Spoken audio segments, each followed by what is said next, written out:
It's 22 minutes to 8. So it's cold. It's good timing for Labor. They've promised to help pensioners and beneficiaries pay for their winter power bills, if elected, of course. Labor would introduce a scheme that would give $700 a year for couples and parents with children at home and $450 for single people to ensure that they can afford the cost of heating their houses over winter. Andrew Little, the Labor leader, joins me now in the Auckland studio. Good morning to you. Good morning, Guy. So beneficiaries automatically get this money, right? That's automatically added onto their... That's correct. Yep. So in terms of pensioners, superannuitants, that goes to everyone, does it? Everyone over 65? Everybody is eligible for it. They still have to apply for it. Some won't apply, we expect, but everybody is eligible for it, yes. And why did you think that you'd give it to everyone? I mean, if people are, pretty wealthy, they would still get this money? Yeah, it's it's to deal with the obvious situation that wintertime comes, your power bill goes up. We could try to work out a whole lot of measures to perhaps better target it. In the end, for administrative efficiency, it was just better because it's over a 5-month period only. It will help with winter power bills. It won't fully defray those extra costs, but administrative efficiency dictated that we just make it largely universal. And you can spend the money on whatever you like, right? Well, it's a cash payment that goes with the other payment of your income support. So we're not going to dictate that, check that you actually bought your firewood or you're paying your power bill. We can't do that. But it goes in at a time when we know the household costs are rising. Yeah, I suppose you could have given a card or something, though, couldn't you, to make it only spendable on power? But you can spend this money on anything you like? Well, giving a card again will add administrative cost. We're only doing it over a 5-month period, the winter months, when we know the power bills go up. These things only make sense if you can do it in as efficient a way as possible. Okay, all right, so... Is there anything else you can tell us about this family package that you're announcing today? Yeah, I mean, the focus will be on what we do with working for families. We'll have commitments around the accommodation supplement. They won't be too different to what's in the budget. We'll have a refined version of our Best Start policy that we announced in 2014. I think where the difference will lie is what we do with the tax part of the government's tax package in their budget. One thing we simply won't be doing is having a tax package that puts $400 million in the pockets of the top 10% of earners, because we have a range of big challenges facing New Zealand. In the end, this comes down to choices, and it will be clear this afternoon the choices that a Labour-led government would make in terms of priorities. And it won't be more tax cuts for top income earners. It will be about putting money into those things like overcrowded schools, like hospitals that are struggling to do the job they need to do at the moment. You talked about a Labour-led government there. I put it to you that that's not looking like a very likely prospect at this point, given the poll last night, just 27% for Labour, and that's not on its own the Colmar Brunton, our own poll of polls, which, brings all that information together, has you on 26, so you're in a pretty dreadful position. No, I don't agree with that. I mean, those numbers are interesting. In the end, what we are at is a point where New Zealanders will get to make a choice. And it's a choice about the type of country that we are or want to be. Right now, we're woken up to the news that yet again, for the second winter in a row, Te Puia Marae is having to bring people in to provide them a warm, dry place to be over winter. You've got the Auckland City Mission now that is overcrowded, having to close its doors to people who need their help at a time, winter time, when they need it most. So I get around, it is literally every day, people will approach me and say, this is not the country we want. This is not the country we expected. There are far too many people missing out. And it's not just those missing out, actually. It's people in relatively comfortable circumstances saying it's time for a change. They're not saying that in the polls, though. I mean, We've got 10 weeks of a campaign. Anyone can bring me anecdotes. Oh, I met someone yesterday who said I was fantastic. You don't, as a credible person who believes in evidential underpinning of your statements, really believe that your anecdotes are more convincing than scientific polling data. I mean, tell me if your own polling data tells me something different, but I doubt it does. What I focus on is what people are telling me over a lengthy period of time. So this is not just what people say recently. I compared to what people were saying to me 6 months ago, you put more store on that than the polls? A year ago. Really? Yep, there's a lot of things. Why do you do your polling then? Why do you spend hundreds of thousands of dollars on UMR when you could just go around the country talking to people? In the end, elections are about the choices that we get to make as a country, and everybody is involved in that choice, everybody who votes.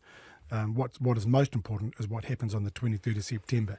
And when you have a look at, what people are saying about what the top issues are, what most concerns people, it's what people are telling me. It is about the fact that young people can't afford to buy their first home. It's about the fact that we've got this huge number of homeless. It's the fact that we've got a government that after 9 years has suddenly woken up to the idea 2 weeks ago that, we better have a digital literacy strategy for our schools. Okay. We've got major challenges ahead of us that if government doing its job would have been doing stuff well your own now. Personal ratings. 5% in the Colmar-Brunton poll.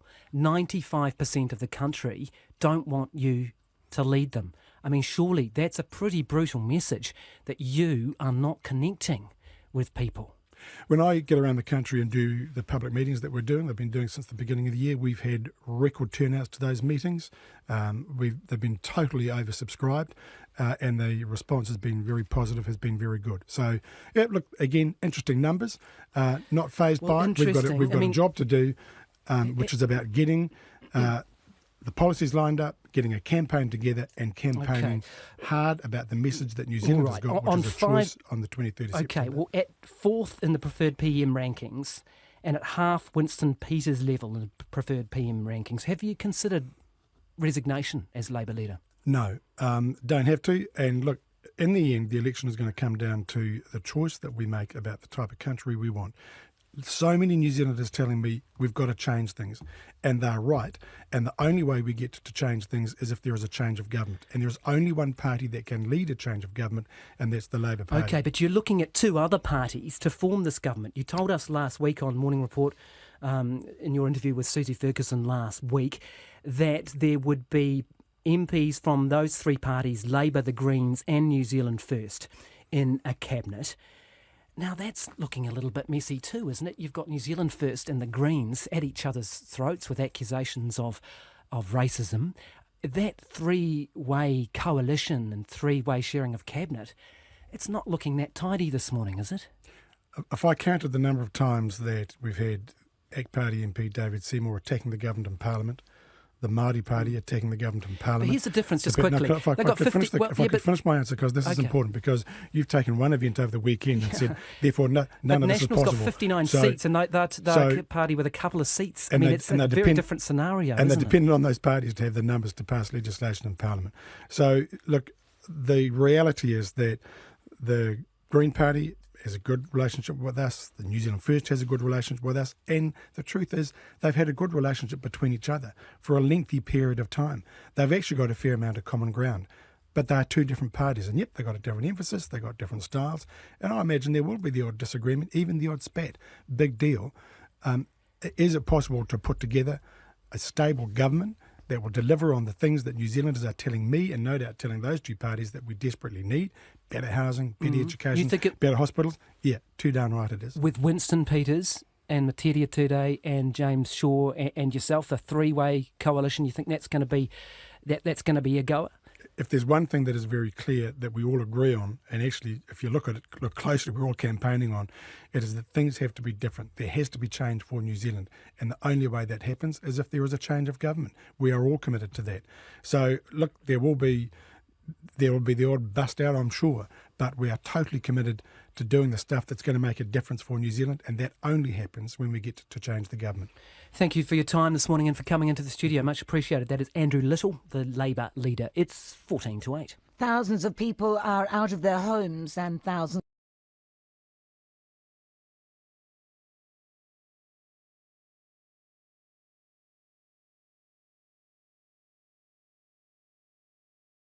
of emergency since 2003.